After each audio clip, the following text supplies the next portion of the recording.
Dan pemirsa, Menteri Sekretaris Negara Prasetyo Hadi memberikan sinyal bahwa Presiden Partai Buruh Said Iqbal akan masuk ke dalam Kabinet Merah Putih. Mensesnek mengatakan nantinya Said Iqbal bakal membantu Presiden Prabowo dalam menyelesaikan permasalahan dan kesejahteraan buruh.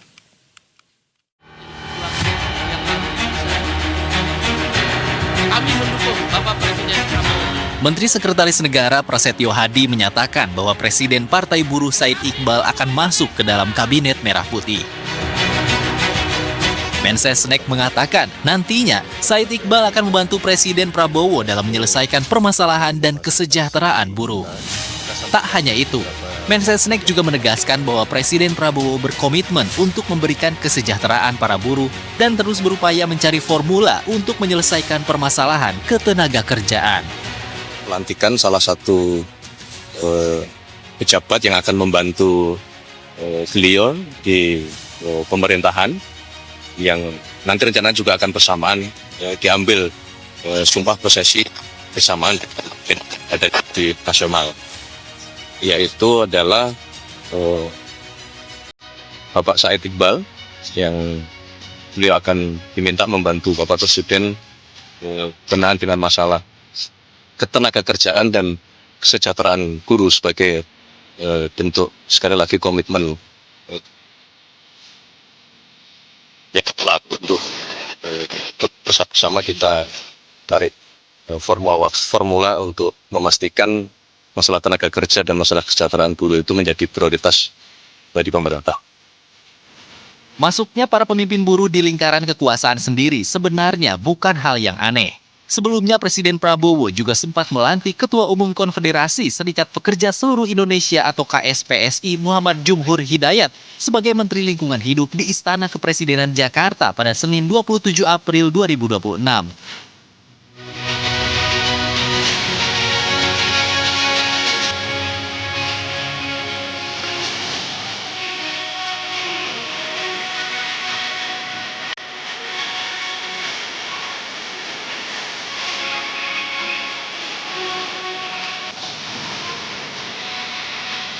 Kedekatan buruh dan Presiden Prabowo sebenarnya sudah terlihat saat peringatan Hari Buruh Internasional 1 Mei 2026 lalu. Aksi Prabowo di depan para buruh ini memang seolah menjadi sinyal masuknya pentolan buruh di lingkaran kekuasaan atau istana. Tim Liputan, Berita 1.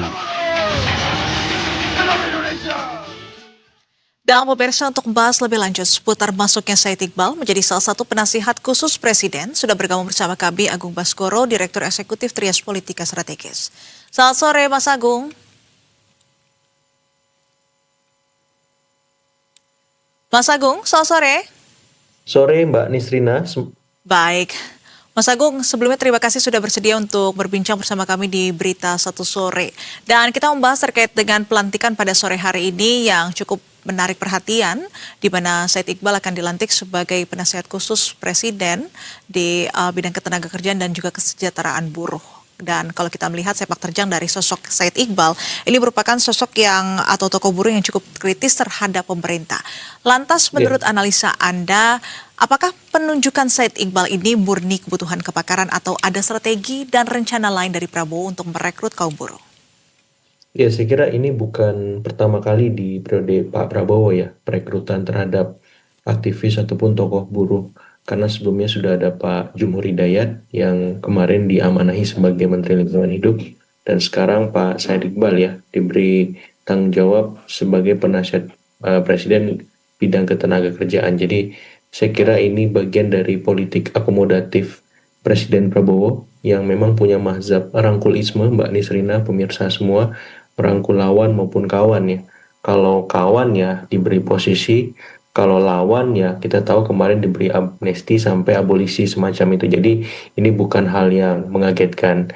Yang kedua, memang secara institusional kita tahu memang ada kondisi di mana geopolitik, geoekonomi sekarang sedang tidak baik-baik saja. Otomatis pemerintah punya kepentingan dan kebutuhan untuk ya memastikan kaum buruh dalam tanda petik bisa ya turut terlibat membangun dalam artian yang lebih kompromis dan dialogis ketika memang ada kebijakan-kebijakan yang tidak populis. Sehingga ketika Said Iqbal, Pak Jumhur kemudian ada di dalam lingkaran kekuasaan, otomatis harapannya teman-teman buruh bisa lebih kompromis, lebih menerima apapun skenario yang diajukan oleh pemerintah ketika membuat kebijakan populis. Walaupun tidak sesederhana itu, Mbak Nisrina, karena di gerakan buruh sendiri kita tahu ada banyak macam organisasi, faksi-faksi semacam itu, sehingga merangkul Pak Jumhur, merangkul Pak Said Iqbal itu satu hal. Hal lain yang perlu dipastikan oleh pemerintah, bagaimana tetap melibatkan buruh dalam setiap pengambilan kebijakan ataupun membuat keputusan strategis, misalkan soal upah minimum yang tiap tahun Ya. akan terus bertambah misalkan, ataupun kebijakan lain yang terkait misalkan bagaimana solusi atas ancaman PHK massal yang beberapa waktu terakhir terus menguat, sehingga ini semua bisa memberikan semacam arahan bahwa masuknya Pak Jumhur ataupun Pak Said Iqbal bukan berarti ini arahan untuk meredam gerakan buruh ataupun membuat gerakan buruh menjadi kurang mandiri terhadap narasi-narasi yang selama ini mereka perjuangkan, karena kita berharap justru ketika Pak Said ataupun Pak Jumhur di dalam kepentingan kaum buruh itu bisa terus disuarakan dengan secara efektif, bukan malah sebaliknya. Seperti itu sebagai pengantar, Mbak Nisrina. Baik, Mas Agung, kalau berdasarkan pernyataan Anda, lantas apakah ini bisa Iya. diartikan bahwasannya ini adalah langkah istana sebagai upaya untuk meminimalisir sikap kritis dari kaum buruh, mengingat saat ini oposisi formal di parlemen juga sudah sangat minim? Iya, kali ini memang yang dirangkul dalam tanda petik oposisi jalanan, Mbak Nisrina ya. Ya, jadi memang sedikit banyak arahan meredam gerakan buruh secara efektif itu memang mengemuka. Tapi ya tadi saya sampaikan bahwa gerakan buruh ada banyak macam organisasinya, faksi-faksinya, sehingga ketika Pak Jumhur ataupun Pak Said Iqbal di dalam pemerintahan ataupun di dalam lingkar kekuasaan, itu bukan berarti merangkul semua organisasi buruh secara otomatis gitu. Jadi pemerintah tetap harus aware, harus paham bahwa situasi geopolitik ataupun geoekonomi yang tidak pasti ini memang sedikit banyak akan tetap membuat elemen-elemen seperti kaum buruh itu akan terus bersuara kritis, terlepas jumlah masanya, terlepas bentukan organisasi yang mengusung, tapi mereka tetap harus didengar dan masukan aspirasi mereka bagian dari cara untuk tetap menyehatkan demokrasi kita, pemerintahan kita, sehingga bisa merangkul semua kepentingan maupun aspirasi, bukan hanya sebatas yang sudah berkoalisi ataupun di dalam pemerintahan, tapi yang di luar ini perlu juga dilihat. Karena apa? Karena ini yang menjadi tugas ataupun pekerjaan rumah yang tersisa ketika misalkan kondisi ekonomi dalam artian yang real praktis di mana sekarang harga-harga kebutuhan pokok naik kemudian ada pelemahan di rupiah kita maupun IHSG sampai pada level tadi ancaman PHK massal yang harus direspon segera. Karena kita tahu mencari pekerjaan di era sekarang sangat sulit, apalagi ketika ancaman PHK massal mengemuka, ini juga bukan hal yang mudah seperti itu. Oke, tapi Mas Agung, kalau kita melihat secara kelembagaan begitu posisi penasihat khusus Presiden memang berada di luar struktur kementerian. Menurut Anda, apa kemudian urgensi real dari posisi ini? Dan apakah ini murni fungsional atau ini hanya keputusan politis saja menurut Anda?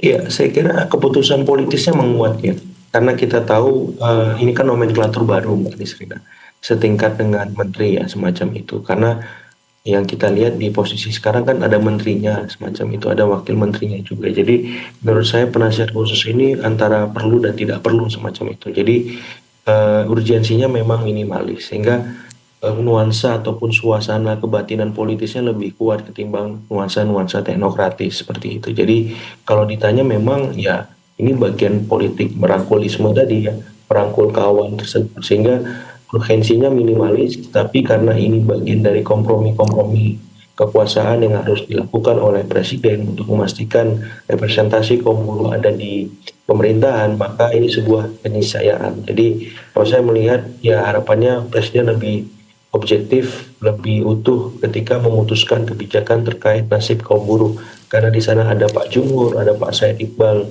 dan bisa memberikan harapan kehidupan buruh yang lebih baik, begitu Pak. Baik, ini tentu menarik sekali Mas Iqbal, Mas Agung dan juga pemirsa melihat bagaimana penunjukan Said Iqbal ini tidak hanya berbicara soal jabatan, tetapi juga menyangkut relasi pemerintah dengan gerakan buruh ke depan nanti. Tapi kita akan membahas, kami juga masih terhubung bersama kami, Agung Baskoro, Direktur Eksekutif Trias Politika Strategis, dan masih membahas terkait dengan seputar keputusan Presiden Prabowo merekrut Said Iqbal sebagai salah satu penasihat khusus bidang ketenagakerjaan. Mas Agung masih bersama kami? Mbak Nisrina. Baik, Mas Agung melanjutkan yang tadi terpotong. Kira-kira hal positif apa yang akan terasa untuk kaum buruh dan pekerja dengan bergabungnya Said Iqbal ke istana, terutama dalam mendorong kebijakan yang nantinya ini bersinggungan terhadap kaum buruh? Ya, saya kira akan banyak hal-hal yang positif ya yang akan mengemuka ketika Said Iqbal ataupun kemarin ada Pak Jumhur, nalar dan logika kaum buruh sedikit banyak akan terakomodir dalam setiap kebijakan yang dibuat seharusnya ya. Apakah ketika memutuskan tadi bagaimana merespon soal ancaman PHK massal, bagaimana setiap tahun ya soal kenaikan minimum upah buruh semacam itu, dan soal-soal bagaimana mengatasi efek domino dari ya ketidakpastian ya geoekonomi ataupun geopolitik yang sedang terjadi sehingga imbasnya harga-harga kebutuhan pokok naik, ya apakah mungkin ada subsidi kepada kaum buruh ataupun insentif yang lebih luas kepada masyarakat kita yang ada di kelas menengah ke bawah semacam itu. Jadi itu sebagai sebuah arahan ya efek ketika ya Pak Said Iqbal ataupun Pak Jumhur ya masuk ke dalam lingkaran kekuasaan. Tapi juga bisa sebaliknya Mbak Rina. Jadi ini semua hanya semacam ya legitimator ya ataupun alat legitimasi bagi pemerintah untuk membuat kebijakan-kebijakan yang kita bilang tidak bisa dianggap juga berpihak, tapi di tengah. Karena harus mengakomodasi aktor-aktor lain yang berkaitan dengan kebijakan itu. Misalkan ketika bicara ancaman PHK massal, ya bagaimana keterlibatan teman-teman pengusaha untuk juga kepentingannya didengar. Ya kemudian juga bicara upah minimum demikian. Jadi saya melihat pemerintah merangkul tapi belum tentu juga mengakomodir semuanya. Jadi bisa ke arah sana. Tapi yang jelas nalar ataupun logika ataupun kepentingan kaum buruh akan punya representasi di kabinet dan itu penting supaya apa? Supaya objektivitas atas pembuatan setiap kebijakan bagi kaum buruh untuk kaum buruh itu memang benar-benar bisa ya dirasakan oleh semua seperti itu. Oke, tapi Mas Agung kalau kita melihat dalam kalkulasi politik Trias Politika, seberapa besar bargaining power yang dimiliki oleh seorang penasihat khusus di lingkaran dalam Prabowo? Apakah suara kaum buruh lewat Said Iqbal ini akan benar-benar didengarkan atau menurut Anda seperti apa? Iya, kalau didengarkan otomatis Mbak Nisrina ya. Tapi kalau misalkan diakomodir dalam sebuah kebijakan, saya kira itu nanti dulu.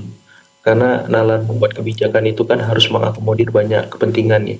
Bukan hanya satu pihak, dua pihak semacam itu. Jadi didengar pasti, tapi untuk diakomodir 100% itu saya kira agak kompleks ya. Jadi saya kira ini perjuangan yang semestinya dilakukan kaum buruh dalam waktu waktu terakhir ya, di dalam mereka berjuang ya lewat advokasi apakah di eksekutif, di legislatif, tapi di jalanan mereka juga turun semacam itu karena itulah nafas kaum buruh ya. Ketika mereka bisa mengagregasi aspirasinya, kemudian mengartikulasikannya secara intensif, ya baik secara formal maupun di informal sistem politik kita. Karena kalau hanya sebatas formal, ya saya kira memang kemungkinan untuk diakomodir dalam sebuah kebijakan itu mengecil, Mbak Nisrina. Karena posisi tawar mereka hanya sebatas ya di meja perundingan, kecil kemungkinan itu bisa terrealisasi kalau hanya mengandalkan arahan semacam itu. Tapi kalau misalkan bicara di jalanan ataupun di online ya, sosial media gitu. Jadi itu ada banyak kanal semacam itu sehingga mereka punya posisi tawar strategis walaupun tokoh-tokohnya berada di dalam semacam itu. Karena aspirasi, kepentingan kaum buruh itu kan kompleks. Ya, bukan berarti ketika tokohnya dirangkul kemudian kepentingan itu selesai dijawab. Justru malah ya bisa sebaliknya. Seperti itu akan muncul tokoh buruh-buruh yang lain yang memang bisa jadi sebagai alternatif ya teman-teman buruh mengorganisasikan dirinya ataupun mengagregasi kepentingannya dan mengartikulasikannya dengan lebih efektif, lebih optimal semasa ataupun dari masa Pak Said Iqbal ataupun Pak Jumhur. Jadi anak-anak muda yang progresif, yang kritis, yang saya kira pasti banyak lah di teman-teman kaum buruh. Jadi ini bagian dari regenerasi, kaderisasi tokoh-tokoh buruh juga Mbak Nisrina. Di sisi lain secara positif kita lihat ketika tokoh-tokoh seniornya sudah berada di dalam lingkar kekuasaan seperti itu. Baik, jadi ini bisa menjadi momentum regenerasi ketika Said Iqbal akhirnya masuk ke dalam lingkaran pemerintahan begitu. Tapi bagaimana kemudian Trias Politika melihat dinamika akar rumput Ya, buruh terhadap penunjukan Said Iqbal ini, terutama di internal KSPI atau Partai Buruh?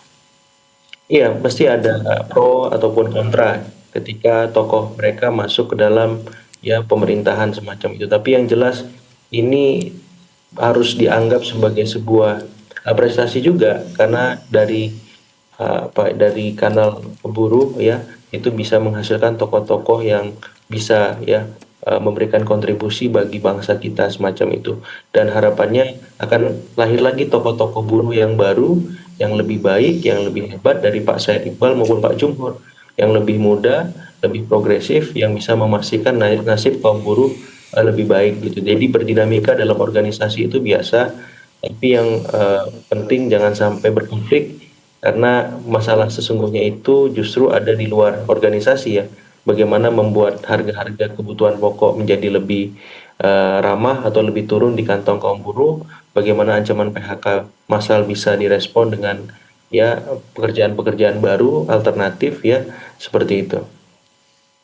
Baik, dengan pertunjukan Said Iqbal ini, sebenarnya arah orientasi kabinet Prabowo ini seperti apa kalau Anda melihat ya Mas Agung? Iya, saya melihat memang arahan untuk merangkul itu lebih kuat. Hmm. Ya, dimensi teknokratisnya memang tetap diakomodir, tapi menjadi hal kedua seperti itu. Jadi pemerintah ingin semuanya stabil, tapi di saat yang sama tetap membangun. Nah, masalahnya trade-off ini akan selalu mengemuka, karena tuntutan publik kan lebih ke substansi, lebih ke fungsi. Kenapa seorang menteri atau pejabat negara ditunjuk? Karena mereka berharap bisa disejahterakan. Nah, hal-hal semacam ini harus dimoderasi oleh pemerintah. Ketika menunjuk pun dengan alasan politis, orang yang ditunjuk ini memang punya eh, kapasitas dan integritas, Mbak Nisrina. Ya, sehingga apa? Sehingga tidak menjadi beban pemerintahan atau bagi presiden semacam itu. Jadi, saya berharap ini bisa jadi masukan juga buat Pak Said Iqbal ya, bahwa ketika beliau ditunjuk sebagai penasihat Oke. presiden yang bidang ketenaga kerjaan, ya tanggung jawabnya bagaimana beliau tetap menjaga semua hal yang selama ini beliau jaga, ya bagaimana memberikan masukan-masukan yang produktif, konstruktif, dan inovatif supaya nasib kaum buruh lebih baik, tapi di saat yang sama menjaga integritas juga, ya karena kita tidak, saya melihat teman-teman kaum buruh, tokoh-tokohnya semakin banyak yang berada ataupun eksis di lingkaran kekuasaan dari periode ke periode semacam itu, dan harapannya ini bisa menjadi kanal baru kepemimpinan nasional. Jadi saya berharap tadi ya tokoh-tokoh baru lahir setelah Pak Said Iqbal maupun Pak Jumhur masuk ke istana untuk mengorganisir buruh lebih progresif lagi. Tapi yang jelas gerakan buruh ini dari waktu ke waktu memang bermetamorfosis ya.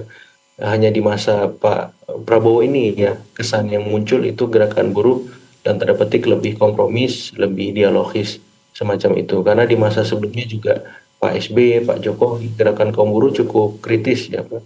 Jadi bahkan buruh seringkali menginisiasi gerakan-gerakan yang lain seperti gerakan mahasiswa, ya gerakan kaum miskin kota, kemudian gerakan pemuda, organisasi kemasyarakatan yang lain untuk turun ke jalan untuk mengadvokasi isu-isu kerakyatan semacam itu. Tapi beberapa waktu terakhir ya di masa Presiden Prabowo, gerakan kaum buruh cenderung ya memposisikan diri, istilah saya ya bagaimana teman-teman PDIP ya sebagai penyeimbang ya, mitra kritis dan mitra strategis pemerintah gitu. Mereka akan berdiri sebagai mitra strategis mengapresiasi ketika kebijakan pemerintah memang berpihak.